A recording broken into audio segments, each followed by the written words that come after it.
Hello, good evening guys. So I hope कि आपने previously 2 lecture जिसमें मैंने प्रिपरेशन ऑफ एल्केन्स कंप्लीट किया है वो पढ़ लिया होगा। देखिए, ऐसा हो सकता है कि आपको वीडियो स्टार्ट करके थोड़ा सा ऐसा लगे कि सर बहुत स्लो पढ़ा रहे हैं, तो आप वीडियो को थोड़ा स्पीड पे 1.25 या 1.5 पे करके देख सकते हैं। स्लो पढ़ाने का मेरा रीज़न ये है कि मैं उन बच्चों के हिसाब से पढ़ा रहा हूँ जिनको ऑर्गेनिक में काफ़ी इश्यूज़ आते हैं और ऑर्गेनिक समझने में, ऑर्गेनिक याद करने में दिक्कत आती है। उनके लिए मैं कोशिश कर रहा हूँ कि सारे जितने भी रिएक्शंस हैं ऑर्गेनिक की वो कंप्लीट करूँ। तो चलिए स्टार्ट करते हैं। आज हम लोग स्टार्ट करेंगे अपना लेक्चर नंबर 3, जिसको बोलते हैं chemical properties of alkenes.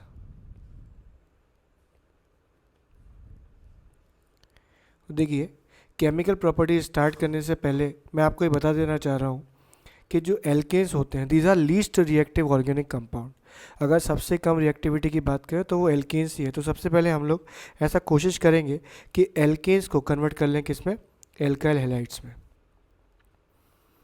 Alkyl halides highly reactive हैं एज कम्पेयर टू एल्केन्स। तो एल्केन्स को सबसे आसानी से हम लोग किस में कन्वर्ट कर सकते हैं, एल्काइल हैलाइड। देखो, जिनको नहीं पता है उनको थोड़ी सी एक छोटा सा डिस्क्रिप्शन में देता हूँ। केमिकल प्रॉपर्टीज़ का मतलब क्या होता है। केमिकल प्रॉपर्टीज़ का ये मतलब है कि अब हम एल्केन पे रिएक्शन देखेंगे। प्रिपरेशन में हमने एल्केन बनाया था और केमिकल प्रॉपर्टीज़ में हम लोग एल्केन से अदर कंपाउंड्स बनाएंगे। ठीक है बेटा। तो सबसे पहले है substitution reactions of alkene. Substitution reactions of alkene. इस सब्स्टिट्यूशन रिएक्शन में बेटा सबसे इम्पॉर्टेंट, और अगर आपको कोई भी रिएक्शन सिर्फ एल्केन में याद करनी है केमिकल प्रॉपर्टीज़ में, तो आप सिर्फ और सिर्फ ये वाली रिएक्शन याद कर लीजिए। रिएक्शन का नाम है हेलोजिनेशन। रिएक्शन का नाम क्या है बेटा, हेलोजिनेशन। बहुत ही इजी रिएक्शन है, नाम से समझ में आ रहा है। हेलोजिनेशन, हेलोजिनेशन मतलब हेलोजन को ऐड करना। देखिए, अभी आगे के लिए मैं आपको सिखा देता हूँ कि जैसे कहीं लिखा है डी हेलोजिनेशन, इसका मतलब हेलोजन को रिमूव करना। डी हाइड्रो हेलोजिनेशन, इसका मतलब हाइड्रोजन और हेलोजन को रिमूव करना। De di halogenation, de di halogenation इसका मतलब 2 हेलोजन को रिमूव करना है। डी हेलोजिनेशन इसका मतलब 2 बार हेलोजन ऐड करना है। ट्राई हेलोजिनेशन इसका मतलब 3 बार हेलोजन ऐड करना है। ठीक है बेटा। तो हेलोजिनेशन में एडिशन ऑफ, मतलब इसमें हम लोग हेलोजन ऐड करेंगे। हेलोजन मतलब फ्लोरीन, क्लोरीन, ब्रोमीन और आयोडीन। ठीक है। तो यहाँ पर रिएक्शन क्या होगी, रिएक्शन देख लीजिए। कोई भी एल्किल लेते हैं, लेट से मीथेन ले लेते हैं हम लोग, इसका नाम मीथेन है। इस पे रिएजेंट जो यूज़ होगा वो एक हेलोजन होगा in the presence of light. यहाँ पे लिखा हुआ है एच म्यू, आपने एटॉमिक स्ट्रक्चर में पढ़ा होगा। इसका मतलब होता है यूवी लाइट। यूवी लाइट के लिए एच म्यू लिखते हैं।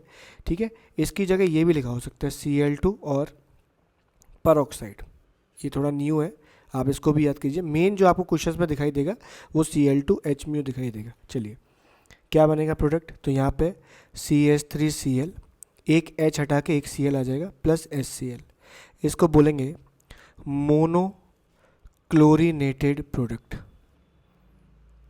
मोनो क्लोरीनेटेड प्रोडक्ट मतलब एक हेलोजन लगा है। कितना हेलोजन लगा है बेटा, एक। अब आप लोग थोड़ा सोचिए, अगर इस पर एक बार और हेलोजन लगा देंगे, CH3Cl plus Cl2 in the presence of UV light लिखा हो सकता है, जैसा कि मैंने बताया, या फिर क्या लिखा सकता है, एच न्यू। तो क्या बन जाएगा, CH2Cl2। इसको क्या बोलेंगे, इसको बोलेंगे डाई क्लोरीनेटेड प्रोडक्ट। मतलब 2 बार हेलोजन लगा देंगे तो डाई हेलोजनेटेड या फिर डाई क्लोरीनेटेड प्रोडक्ट। ऐसे ही सिमिलरली क्या बन जाएगा, ट्राई क्लोरीनेटेड और पॉली क्लोरीनेटेड या टेट्रा क्लोरीनेटेड। ठीक है। चलिए, इसकी मैकेनिज्म देखते हैं। मैकेनिज्म भी आपको इसकी याद करनी पड़ेगी। ऑर्गेनिक रिएक्शन में मैकेनिज्म याद करनी पड़ती है। तो कैसे याद करना है, हेलोजिनेशन में जो मैकेनिज्म होती है वो होती है फ्री रेडिकल मैकेनिज्म। कौन सी मैकेनिज्म होती है बच्चों, free radical mechanism. Free radical mechanism short में FR मैकेनिज्म में बोलूँगा बार बार। ठीक है। जब भी फ्री रेडिकल मैकेनिज्म होगी तो यहाँ पर 3 स्टेप्स में होती है। कितने स्टेप्स में, 3 स्टेप्स में। पहला स्टेप होता है chain initiation step. First step is chain initiation step, that is CI step, chain initiation step. चलिए, चेन इनिशिएशन में क्या होता है, जो भी हाइड्रोजन आपने लिया होगा, अपने केस में हमने Cl2 लिया है, लाइट और परऑक्साइड, परऑक्साइड जैसे सर R2O2 लिखा हो सकता है क्वेश्चन में, ठीक है, या फिर हीट भी लिखा हो सकता है, या फिर कुछ और भी, परऑक्साइड, सॉरी परऑक्साइड नहीं, free radical generator, free radical generators, कुछ भी लिखा हो सकता है। मेनली लाइट लिखा आएगा या परऑक्साइड या हीट लिखा आएगा। तो क्या होगा, ये जो Cl है, इसका ये वाला बॉन्ड ब्रेक हो जाएगा और ये टूट जाएगा Cl फ्री रेडिकल और Cl फ्री रेडिकल में। चेन इनिशिएशन स्टेप को हमको एक बार स्टार्ट करने के लिए करना पड़ेगा, मतलब हमको करना पड़ेगा ये स्टेप, ठीक है। तो एक बार चेन इनिशिएशन हो गई, अब जो सेकंड स्टेप होता है, ध्यान रखिएगा 3 स्टेप है। पहला था चेन इनिशिएशन, दूसरा स्टेप होता है chain propagation step, that is CP, chain propagation. अब देखिए, जो भी अपने पास एल्केन है, जैसे हमारे केस में मीथेन था, और जो Cl रेडिकल ऊपर बना था उससे बन जाता है CH3 रेडिकल, यहाँ से एक H बॉन्ड टूट जाएगा प्लस HCl। अब ध्यान से देखिएगा बेटा, ये जो CH3 रेडिकल है, ये फर्दर किसके साथ रिएक्ट करेगा, Cl2 के साथ। क्या बना लेगा, CH3Cl प्लस, यहाँ से Cl ले लिया, प्लस क्या बन जाएगा, Cl रेडिकल। अब इसमें आप ध्यान रखिएगा, कभी भी ऐसे कंफ्यूज मत हो जाइएगा कि सर आपने तो यहाँ पे एक Cl2 लिया था, यहाँ पे तो आप बार बार Cl2 यूज़ कर रहे हैं। बात समझ रहे हो, ऑर्गेनिक में ये सब नहीं सोचना है कि सर बार बार कैसे यूज़ होगा। अरे भैया, एक Cl2 तो नहीं लिया होगा, अगर हमने 35.5 ग्राम क्लोरीन गैस ली तो भी उसमें 1 मोल है, और 1 मोल में कितने मॉलिक्यूल्स होते हैं, एवोगैड्रो नंबर। तो कभी ऐसा नहीं सोचना है कि सर एक Cl2 है ना, ये बकवास क्वेश्चन है। खैर, तो यहाँ पे आप देखिए चेन प्रोपेगेशन इसको क्यों बोल रहे हैं, और ये स्टेप कितनी बार होगा। देखिए, एक जो CH4 था, Cl रेडिकल हमने यहाँ पे जनरेट करवाया था, इससे CH3 रेडिकल बना, ये जो CH3 रेडिकल है Cl2 से कंबाइन होके Cl रेडिकल फिर से बना दिया। अब देखो क्या होगा, ध्यान से देखो, ये जो Cl रेडिकल है बेटा, वो फिर से यहाँ पे यूज़ होगा, फिर से ये बनेगा, वो फिर से यहाँ पे आएगा, फिर से Cl2 के साथ रिएक्शन करेगा, फिर से Cl रेडिकल बनेगा, वो फिर से ऊपर जाएगा। तो ये स्टेप कितनी बार रिपीट होगा, मिलियन टाइम्स। ये कंटिन्यूसली चलता रहेगा, क्योंकि जो यहाँ Cl रेडिकल बना वो वापस से फर्स्ट स्टेप में जाके CH3 रेडिकल बना देगा और फिर से CH3Cl बन जाएगा। तो बहुत बार ये स्टेप रिपीट होता है। ये कितनी बार करना होता है, ये फ्यू टाइम्स होता है, और ये वाला मिलियन टाइम्स होता है, क्योंकि ये चेन प्रोपेगेशन है, चेन का प्रोपेगेशन हो रहा है, फ्री रेडिकल ऑटोमेटिक जनरेट हो रहे हैं। और अगर आपने इस स्टेप को नहीं रोका तो चेन में क्या होगा, रिएक्शन में रिएक्शन चलती जाएगी चलती जाएगी। तो लास्ट स्टेप क्या होता है, चेन टर्मिनेशन स्टेप, ये R लिखा हुआ है, चेन टर्मिनेशन स्टेप, CTV बोल सकते हैं इसको। इसमें क्या होगा, जितने भी फ्री रेडिकल हैं वो आपस में कंबाइन हो जाते हैं, जैसे Cl radical plus Cl radical क्या बना लेगा मिलके, Cl2, या फिर CH3 radical plus CH3 radical क्या बना लेगा, CH3, ठीक है। और भी कुछ बचा हुआ है, जैसे CH3 रेडिकल, मतलब इसमें कोई रेडिकल बचना नहीं चाहिए। तो अब इस पर बेटा क्वेश्चन क्या आएगा, देखिए पहला क्वेश्चन ये बनता है कि चेन इनिशिएशन स्टेप किसके प्रेजेंस में होता है। तो आंसर क्या दोगे आप, कि लाइट, परऑक्साइड, देखिए मैं थोड़ा हाईलाइटर यूज़ कर ले रहा हूँ, कि आप किसके प्रेजेंस में होगा बेटा, लाइट, परऑक्साइड, या फिर हीट के प्रेजेंस में, या फ्री रेडिकल जनरेटर। यही 3 होते हैं फ्री रेडिकल जनरेटर। पहला क्वेश्चन हो गया। दूसरा स्टेप, दूसरा क्वेश्चन, चेन इनिशिएशन स्टेप कितनी बार होगा, तो कितनी बार होगा, it occurs a few times. सबसे ज़्यादा कौन सा स्टेप होगा, चेन इनिशिएशन, चेन प्रोपेगेशन, या चेन टर्मिनेशन। तो इसका आंसर आएगा chain propagation step, million times होता है, बहुत बार होता है, ठीक है। अब आप पहचानो कैसे, क्वेश्चन आ गया कि पहचानिए कि कौन सा स्टेप है, मान लीजिए रिएक्शन आ गया, ऐसा कुछ आ गया और आपसे पूछा गया कि पहचानिए इनिशिएशन है, प्रोपेगेशन है, टर्मिनेशन है। तो कैसे पहचानना है बच्चों, देखिए इनिशिएशन में एक साइड फ्री रेडिकल रहते हैं, प्रोडक्ट की साइड, टर्मिनेशन में रिएक्टेंट की साइड फ्री रेडिकल रहते हैं, और प्रोपेगेशन में दोनों साइड फ्री रेडिकल रहते हैं। ये पहचानने का तरीका है। तो I hope this is clear. तो अब आगे बढ़ते हैं बेटा।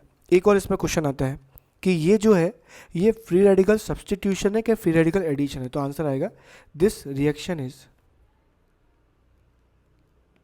Free radical substitution reaction. ध्यान रखिएगा, आपको लग रहा होगा कि यहाँ पर आके हेलोजन ऐड हुआ है, but it is a substitution. एक H गया है, उसकी जगह एक हेलोजन आया है। तो this is a free radical substitution reaction, ठीक है बेटा। चलिए एक एग्जांपल देखते हैं इसका। जैसे मान लीजिए आपने ईथेन लिया, और आपको क्वेश्चन में दे दिया, सिंस हमने क्लोरीन वाला ले लिया, ब्रोमीन और ऐसा लाइट दे दिया, तो क्या करोगे आप, एक एच हटा के क्या लगा दोगे, एक B are, CH3CH2 Br। Alkene किस में कन्वर्ट हो गया, एल्काइल हैलाइड। ठीक है, और देखिए और कहाँ पे रिएक्शन कर सकते हैं, CH3CH2CH3। अब यहाँ पर एक कॉन्सेप्ट आता है Br2H म्यू। यहाँ पर देखिए आप बेटा, यहाँ पे दो टाइप के कार्बन है, एक कार्बन ये टाइप का, एक कार्बन ये टाइप का है। ठीक है, तो यहाँ पर कहाँ कितने प्रोडक्ट बन सकते हैं, यहाँ पे लगाएंगे तो अलग प्रोडक्ट बनेगा, यहाँ पे लगाएंगे तो अलग प्रोडक्ट बनेगा। देखो CH3CH Br CH3 एक प्रोडक्ट, और CH3CH2CH2 और Br दो प्रोडक्ट बन जाएंगे। तो इसमें क्वेश्चन आता है number of mono halogenated product. Mono halogenated मतलब कि कितने कितने प्रोडक्ट बनेंगे जब एक हेलोजन लगाया जाए। तो उसका आंसर कैसे करते हैं, हम टाइप ऑफ कार्बन देखना है। यहाँ पे कितने टाइप का कार्बन, एक CH3 है और एक CH2 है, तो कितने टाइप के प्रोडक्ट बने बेटा, दो टाइप के। ठीक है, आपके लिए होमवर्क क्वेश्चन है, इसको आप लोग ट्राई कीजिए। CH3 CH2 CH2 और CH3, इस पे हमने Cl2 और लाइट किया। बताइए number of products, mono halogenated product. ठीक है, कितने बनेंगे, तो इसका आंसर मैं आपको बता देता हूँ, आप लोग प्रोडक्ट बना के देखिएगा, आंसर 2 आएगा, 2 प्रोडक्ट्स बनेंगे। ठीक है बेटा, लिख देता हूँ number of products with mono halogenation, mono halogenation. I hope this will be clear. तो इसको आप लोग ट्राई कीजिए। अब बेटा नेक्स्ट हमको पढ़ना है इसमें एक कुछ इंपॉर्टेंट पॉइंट्स। तो जैसे पहला इंपॉर्टेंट पॉइंट बताया मैंने कि 3 स्टेप में होता है और एक फ्री रेडिकल सब्स्टिट्यूशन रिएक्शन है। नेक्स्ट स्टेप इसमें क्या आएगा, important point. Next important point इसमें बेटा हम लोग ये लिख सकते हैं कि यहाँ पर जो रिएक्टिविटी होती है, रिएक्टिविटी ऑफ हेलोजिनेशन, वो क्या आती है, ये आता है सबसे ज़्यादा फास्ट होता है फ्लोरिनेशन, फिर क्लोरिनेशन, फिर ब्रोमिनेशन और फिर ये आयोडीनेशन। फ्लोरिनेशन जो होता है उसमें लाइट की प्रेजेंस भी नहीं होती है, टेक्स लाइट की प्रेजेंस रिक्वायर्ड नहीं होती है, टेक्स इन डार्क, डार्क में ही हो जाता है एंड इज़ वेरी फास्ट, बहुत फास्ट होता है। क्लोरिनेशन जो होता है और ब्रोमिनेशन दोनों ही मॉडरेट रेट के होते हैं, बोथ रिक्वायर लाइट और परऑक्साइड। ठीक है, और iodination very slow, takes place in the presence of oxidizing agent। OA का मतलब है ऑक्सीडाइजिंग एजेंट। तो इसको हम लोग याद रखेंगे, हम लोग बार बार इसको यूज़ करने वाले हैं। जैसे आयोडीनेशन का मैं एक एग्जांपल देता हूँ, ये एल्केन है, ये एक एल्केन है, इस एल्केन पे आपको आयोडीन ऐड करना है, तो यहाँ पर आपको एक ऑक्सीडाइजिंग एजेंट लेना पड़ेगा, लेट्स से HNO3। क्या बन जाता है, Ri + HI। अभी देखिए अगर यहाँ पे ऑक्सीडाइजिंग एजेंट क्यों लेना पड़ता है, बच्चों के मन में क्वेश्चन आता है कि सर ये ऑक्सीडाइजिंग एजेंट क्यों लेना है। तो देखिए कल मैंने आपको सिखाया था कि रेड PHI बहुत अच्छा रिड्यूसिंग एजेंट होता है, तो ये HI है, ये वापस से Ri को किस में कन्वर्ट कर देगा, स्ट्रॉन्ग रिड्यूसिंग एजेंट है बेटा, किस में कन्वर्ट कर देगा, एल्केन में। इसीलिए इस HI को रिमूव करने के लिए हम लोग किसका यूज़ करते हैं, इस ऑक्सीडाइजिंग एजेंट HNO3 का। क्या करता है बेटा ये HNO3, ये जो HNO3 है ये इस HI के साथ रिएक्शन करा के क्या बना लेता है, ये बना लेता है 2NO2 + 2H2O + I2। इसने HI को किस में कन्वर्ट कर दिया, I2 में। इसको बैलेंस कर देते हैं, समझ में आ गया। इसकी जगह और क्या लिखा हो सकता है क्वेश्चन में, इसकी जगह HiO3 भी लिखा हो सकता है या फिर HgO भी लिखा हो सकता है। ठीक है, तो ये एक इसमें इंपॉर्टेंट पॉइंट है, इसको आप लोग याद रखें।